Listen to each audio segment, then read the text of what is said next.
नमस्कार, भाग्यशेष वार्ता डिजिटल मीडियामध्ये आपलं सहर्ष स्वागत करत आहे। आज रोजी आमचे हिंगोली जिल्हा प्रतिनिधी गजानन देशमुख यांनी दिलेली अधिकची माहिती अशी की सुनील काळे व चेतन काळे यांच्या प्रयत्नाने व वन विभागाच्या कर्मचाऱ्यांनी नीलगाईला दिले जीवनदान।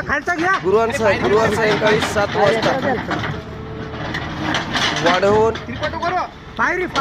शिवारात एक नीलगाय विहिरीत पडली होती। याची माहिती मिळता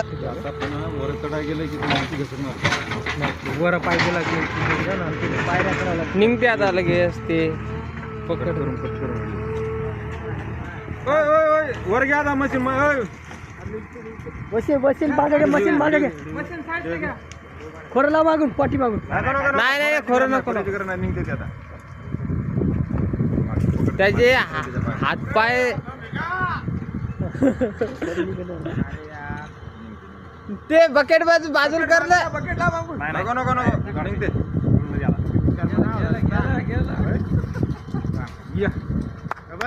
झाल्या सट्ट्या मोकळा दादरी गहू खायला